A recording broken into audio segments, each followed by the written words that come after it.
Et yo les gens, c'est J, on se retrouve pour une nouvelle review. Épisode numéro 2 de Vrains cette semaine et toujours pas d'intro. Alors pourquoi je vais pas refaire le speech que j'ai fait la semaine dernière, c'est juste que j'ai pas eu le temps de la finir cette semaine puisque vous ne la voyez pas, ce qui est normal. J'ai bien avancé mais ce n'est toujours pas fini et je tiens juste à dire que normalement je vous avais dit si c'est pas cette semaine c'est la semaine prochaine et là je suis obligé, je suis désolé de vous dire que si c'est pas la semaine prochaine c'est celle d'après maximum. Mais quoi qu'il en soit, l'intro sera là pour l'épisode 4, vous pouvez en être certain. Voilà. Et parce qu'en fait j'ai l'intro à finir et j'ai d'autres petits trucs en parallèle qui concernent les reviews que vous comprendrez après pourquoi. Mais du coup il n'y a pas d'intro pour l'instant, j'en suis désolé. Ça arrive, ça prend le temps. Et peut-être même que je ferai une vidéo spéciale pour en parler et tout dessus, ou que je le dirai dans la review où il y aura les débuts de l'intro et tout. J'en parlerai, ou je ferai une vidéo spéciale, je sais pas trop, je verrai. En tout cas, c'est pas tout de suite, j'en suis désolé. Et voilà, donc on ferme la parenthèse, on passe directement à l'épisode. Un épisode qui était mine de rien assez sympathique, qui se concentre donc bien évidemment sur le duel entre Yusaku, donc Playmaker, et le chevalier d'Anoi. Parce que oui, il y a quelques personnes qui m'ont repris sur le fait que on dit Anoi et pas Hanoi comme je le disais. Ça me fait un peu penser à dans Sun and Moon quand je dis mince, la fondation Heiser alors qu'on dit Ether, et je sais pas, pour moi ça me semblait plus logique et j'ai toujours pas ce réflexe en plus, donc bon voilà, on verra avec l'anime de Pokémon si ça passe, mais on est là pour parler du Yu-Gi-Oh avant tout. Donc oui, donc il y a eu le duel entre Playmaker et un chevalier random de Hanoi. Et le duel était assez sympa, comme je vous l'ai dit la semaine dernière, je ne vais pas détailler le duel, hein. Il y a quelques petits passages que j'ai pris, mais c'est pas vraiment le duel en soi, c'est des, comment dire, c'est des passages hors duel qui se passent dans le duel si vous voulez. De toute façon ceux qui ont vu l'épisode m'auront compris, hein. Et donc du coup il y a pas mal de notes, et l'épisode était mignon, pas mal animé je trouve, enfin, en fait, je sais pas si je fais la parallèle tout de suite, mais en fait l'épisode de la semaine prochaine a l'air vraiment moche en termes d'animation. Donc celui-là avait l'air plus ou moins beau. Enfin il était normal, mais il était plus beau que normal si vous voulez, mais il n'était pas spécialement ouf. Enfin bref voilà. Donc au début on a Ignis qui explique du coup à Yusaku, enfin à Playmaker puisqu'on est dans Vrains, il lui explique la différence entre les speed duels et les master duels. Donc les master duels c'est pas expliquer ce que c'est, mais à mon avis c'est tout simplement les duels classiques, hein, tout simplement. Et donc là il y a les speed duels du coup dans Vrains. Il explique en fait que dans ce genre de duel, donc dans les speed duels, il n'y a que 3 zones magiques et 3 zones, enfin 3 zones magiques et pièges pardon, et 3 zones pour les monstres, voilà.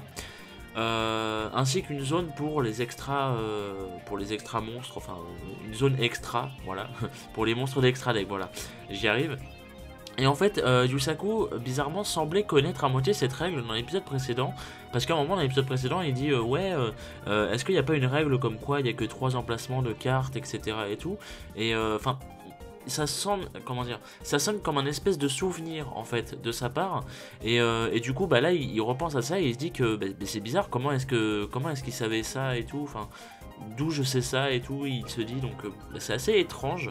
Donc vous allez voir que dans cet épisode il y a vraiment beaucoup d'allusions au passé du Yusaku, et ça met vraiment, comment dire, l'hype, je sais pas, mais ça donne vraiment envie d'en savoir plus sur son passé, parce que ça a vraiment l'air d'être bien travaillé, bien amené et tout, donc ça donne vraiment envie, je trouve, personnellement. Donc Ignis continue ses explications en disant que les duellistes commenceront désormais, enfin en tout cas dans les speed duels, avec 4 cartes en main au lieu de 5. Et il n'y a également pas de main phase 2. Donc pour ceux qui ne savent pas ce que c'est une main phase 2, c'est mettons quand vous attaquez, c'est la battle phase, et ensuite vous avez une phase entre la phase d'attaque et la fin du tour, qui vous permet de par exemple utiliser des cartes magiques et pièges, des effets de monstres, tout ça, voilà, on sait pas, basta. Et maintenant il n'y a plus, maintenant c'est juste phase d'attaque, fin du tour, voilà. Du coup voilà, tout simplement. Ce qui fait que s'ils veulent poser des cartes, ils les font avant, tout simplement, hein, voilà, faut pas être con. Et Ignis explique du coup que, alors ça c'est assez étrange par contre, j'ai pas très bien compris pourquoi ni comment, mais Ignis explique apparemment que si jamais ils prennent trop de dommages lors des duels, lors des speed duels, en sortant de Vrains, ils recevront des espèces de dommages mentaux, enfin c'est assez bizarre, ainsi que des flashbacks, ce qui pourrait expliquer du coup les espèces de flashbacks que Yusaku avait dans le début de l'épisode 1, peut-être qu'il sortait d'un espèce de duel, et que du coup c'est comme ça, mais ça me paraît un peu étrange, donc on verra. On verra, surtout que oui, techniquement il sortait d'un duel, puisque avant l'opening il était face à un chevalier d'Anoi, et après l'opening il était en classe justement, donc oui ça expliquerait justement le cas. Par contre qu'ils recevront les dommages mentaux, j'ai pas très bien compris, peut-être que j'ai mal interprété la phrase, mais je ne pense pas pour le coup, donc c'est pour ça que ça me semble assez étrange, on verra bien, mais c'est assez curieux mine de rien. Et donc Playmaker se sert de cartes monstres le type Cybers, comment on dit, qui est un nouvel archétype, un nouveau type de monstre surtout. Voilà, c'est surtout un nouveau type. On avait les pendulums et tout, maintenant on a les Cybers. Ce qui intrigue en fait Akira de la Soul Technology, bien évidemment, ainsi que Revolver, qui explique en fait, lui Revolver il explique que il y a longtemps, maintenant, et ça fait déjà longtemps, que lui et donc le groupe d'Anoi, ils ont exterminé apparemment toute trace du titre de Cybers, et donc c'est étrange que Yusaku en ait encore quoi, enfin du coup il y a une interpellation vis-à-vis de ça, ce qui ramène encore une fois au passé, hein, bien évidemment, donc c'est fort intriguant. Moi j'aime beaucoup comment c'est bien mis en avant et tout, je trouve ça sympa. À un moment du coup on a Ignis qui explique que dans les speed duels uniquement, les duelistes peuvent activer des skills. Donc pour ceux qui ne savent pas ce que c'est, des skills c'est des techniques, par exemple dans le jeu vidéo, voilà, on dit vous êtes dué, vous avez du skill et tout, vous avez de la technique, vous êtes fort quoi. Donc là pour le coup c'est plutôt des techniques on va dire dans les duels. C'est des skills du coup qui ont certains effets. Par exemple, Ignis en cite quelques-uns et ça c'est assez craqué et je tiens à y revenir. Par exemple, tu peux augmenter ton nombre de pioches, donc piocher 2 cartes par exemple au lieu d'une ou même plus peut-être. Tu peux gagner des points de vie, tu peux augmenter l'attaque de tes monstres, etc. etc. Il y a plein d'autres effets apparemment, qui bien évidemment on va les découvrir au fur et à mesure. Hein. Et donc apparemment chaque dueliste peut avoir accès à certains skills, visiblement. Donc on verra. Mais pour moi c'est un peu, comment dire, c'est une mauvaise et pas une si mauvaise chose que ça, dans le sens où, par exemple, alors ça va vous paraître bizarre, et je n'aime pas sortir cet argument en tant que fan de Yu-Gi-Oh! Mais je trouve que ça peut limite gâcher l'essence des duels dans Yu-Gi-Oh! En fait. Enfin attention, je vais m'expliquer. C'est-à-dire que, par exemple, on avait dans Arc 5, on avait les action cards. Les action cards c'était, ça restait des cartes magiques, tu vois. Donc c'était plus ou moins, alors pas normal, mais il y avait un sens en fait. C'était cheaté, mais il y avait un sens. Là c'est cheaté et c'est même pas des cartes, c'est des skills. Donc pour moi c'est juste, comment dire, c'est, en fait c'est con, mais vu que c'est pas des cartes, ça me gêne en fait. Ça me gêne, même si les deux ont accès à ça, donc c'est bien, hein, tu vois, c'est pas juste un truc comme ça et tout. Les deux ont accès à ça, les deux duellistes, mais même je trouve que c'est ça, je trouve personnellement, alors je vais y aller un peu fort pour l'instant, en tout cas c'est mon premier avis, hein, c'est à dire que là on est sur l'épisode 2, peut-être que dans l'épisode 130 je dirais j'adore les skills, tu vois, mais pour l'instant l'épisode 2, franchement je trouve que ça peut gâcher les duels et que ça n'a pas sa place dans Yu-Gi-Oh! Voilà, je le dis clairement, parce que c'est même pas des cartes en fait, c'est vraiment des skills, et je peux comprendre que c'est rapport avec la technologie et tout ça, je peux comprendre. Mais perso j'ai du mal, pour l'instant en tout cas j'ai beaucoup de mal, et je trouve que je trouve pas ça chiant en fait, hein. Y a pas de souci, c'est-à-dire j'aime bien l'idée et tout, mais je trouve juste que ça n'a pas sa place dans Yu-Gi-Oh! Voilà, donc c'est dommage. On verra bien, à mon avis, me connaissant, je vais sûrement kiffer dans pas longtemps, hein, y a pas de souci. Mais pour l'instant, j'ai vraiment du mal avec cette idée de skill dans Yu-Gi-Oh! Parce que je me dis que ils ont des cartes, et si maintenant ils peuvent augmenter les trucs sans avoir de cartes, ça n'a plus vraiment d'intérêt quoi. Donc c'est dommage, c'est de la facilité je trouve. Et voilà, donc ça demandera peut-être un petit temps d'adaptation pour ma part. Dites-moi ce que vous en avez pensé vous. Mais perso je suis un peu, pour le coup, je fais rarement ça, mais je suis un peu contre l'idée pour le coup. Voilà. Donc juste après ces explications Ignis des skills etc, il y a une tornade data qui apparaît. Donc une tornade data, c'est comme la tempête data en fait, c'est-à-dire que la tempête data de la semaine dernière, si vous voulez, c'était la rumeur et tout, c'était le fameux vent, etc. et tout. Là, quand je dis une tornade data, en fait, c'est la data storm, c'est la même chose, sauf que c'est une tornade en fait. C'est pas juste des petits vents et tout, c'est juste une tornade. Du coup, voilà. Il y a une tornade qui apparaît et Playmaker est pris dedans. Donc bah voilà, il est un peu en PLS, on va pas se le cacher. En fait, une fois dedans, en étant bien en difficulté pendant 5 minutes, Ignis lui explique en fait que sa seule chance de gagner le duel se trouve dans la tornade. Parce que en fait, il y a apparemment, selon lui, il y a des monstres inédits qui vivent dans cette tornade justement. Donc c'est le fameux, c'est ce que disait le pote de Yusaku, donc j'ai oublié le nom d'ailleurs, l'espèce de vendeur de hot dog là, il disait qu'il y a des monstres incroyables et tout, ça ouvre les portes d'un nouveau monde, etc. Les speed duels, tout ça. Donc voilà, donc c'est justement, on y revient déjà.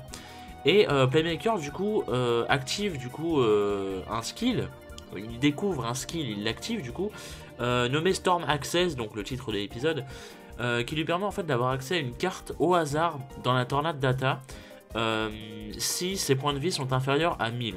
Donc ça par exemple c'est un bon effet, par exemple c'est pas trop cheaté, c'est un petit peu un effet, c'est plutôt sympa tu vois, mais tu vois quand...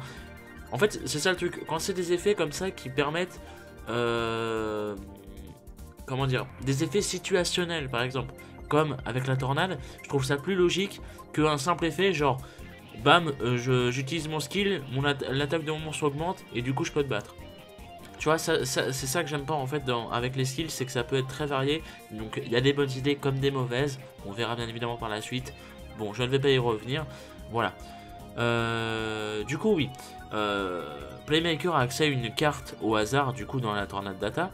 Et donc à ce moment, Yusaku pense à 3 choses, dont 2 que j'ai relevées. La troisième je ne l'ai pas spécialement relevée parce que ça concerne le frère de son pote là et tout. On s'en fout un peu pour l'instant, on va pas se le cacher.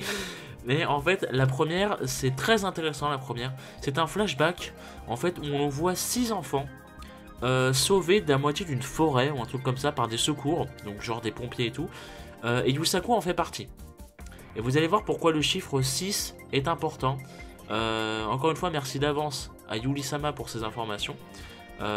Décidément, il m'en donne tout le temps. Il est tout le temps à la frame 1 et tout. Mais c'est ça qui est bien. C'est ça qui est bien. Du coup, voilà. Donc, Yusaku, il fait partie de ces fameux 6 enfants. On y reviendra plus tard. Je vous le dirai après la preview. Et la seconde, en fait, la seconde chose qui est très intrigante, enfin, la seconde des 3 choses que Yusaku cite, en fait, il raconte qu'il aimerait voir une personne qui lui a donné beaucoup de courage. Et en fait c'est cette fameuse voix qu'on entend dans les flashbacks quand il est enfant. On l'entend plusieurs fois dans l'épisode 1 et du coup dans l'épisode 2. On entend plusieurs fois une petite voix qui lui parle, mais on voit pas de silhouette, on voit que dalle. Et donc voilà. Et il aimerait rencontrer cette personne pour la remercier. Évidemment c'est assez intéressant. Et encore une fois ça fait référence au passé d'Usaku. Encore une fois, parce que dans les flashbacks il est gosse. Donc voilà, c'est encore une fois référence au passé d'Usaku. Et ça a l'air vraiment bien. Et, à chaque fois ça m'intrigue, c'est cool. Bah, c'est fait pour, hein, bien évidemment. Mais ça marche, ça marche. Donc Playmaker ensuite arrive à sortir de la tornade. Et il a rassemblé 3 monstres sur son terrain. Ensuite du coup il ouvre un espèce de portail. Il se sert de ces monstres pour placer 3 marqueurs Link. Et il invoque le Decode Talker. Donc le fameux premier monstre Link. La première invocation Link dans Vrains, c'est beau, c'est magnifique, on y assiste. Et en termes d'animation, par contre, ils ont mis le budget là-dessus, c'est quand même assez notable, c'est cool. Je crois même que c'est Ebina qui fait la scène, alors j'ai un doute, mais je pense. Voilà. Et donc, en fait, ce dernier, donc Decode Talker, augmente son attaque de 500 pour chaque monstre se situant sur la trajectoire d'un point Link. Alors, j'ai appelé ça comme ça. D'ailleurs, il y a un point très intéressant. À ce moment-là, il y a un screen en fait. Qui nous montre, alors je l'ai pas devant mes yeux par contre, mais je l'ai en tête vu que j'ai vu l'épisode juste avant de tourner.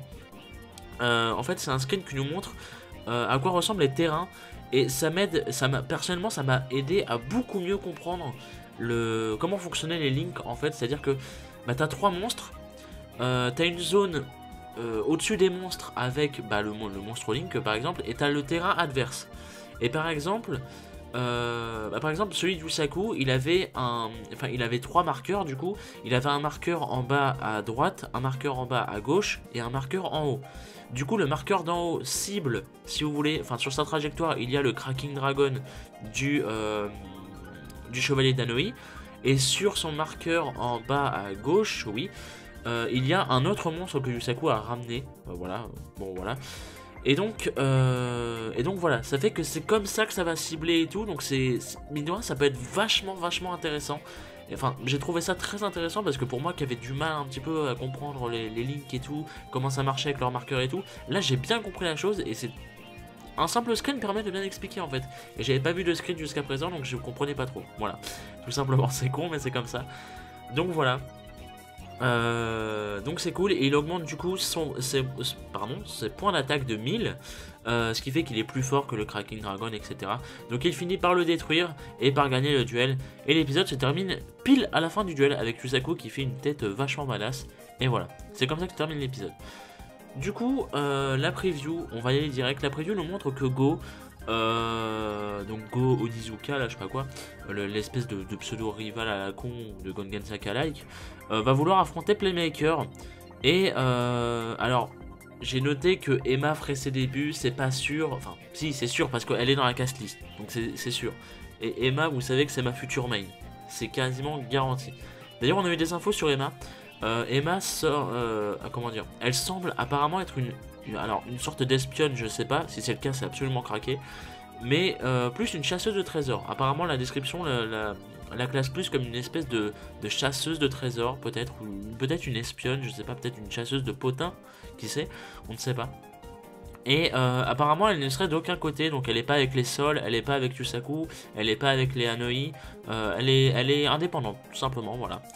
Et du coup là on retourne un peu dans la preview, il y a un nouveau dragon qui apparemment va apparaître dans Vrains et son identité est inconnue à part le fait que apparemment il vient des Hanoi, évidemment, des Hanoi pardon, et que ça serait sûrement le monstre main de leur chef. Donc est-ce que leur chef Revolver ou est-ce qu'un autre chef, on ne sait pas, on verra bien ça la semaine prochaine. Et donc voilà. Et pour finir les amis, je vais vous parler d'une... alors, c'est pas vraiment une théorie, enfin, si c'est quelque part c'est une théorie qui nous vient du coup de Yuri-sama. Je retourne encore une fois sur comment dire à ses propos. Hein, je vous l'avais dit tout à l'heure. En fait, beaucoup de gens, même dans ma review précédente, dans les commentaires, vous avez été pas mal à me dire que, enfin, à penser plutôt que Yusaku aurait perdu la mémoire à cause d'Hanoi. Et c'est assez intéressant mine de rien pour le coup. C'est pour ça qu'il y a autant de choses sur le passé de Yusaku et tout, parce que c'est au centre de l'intrigue.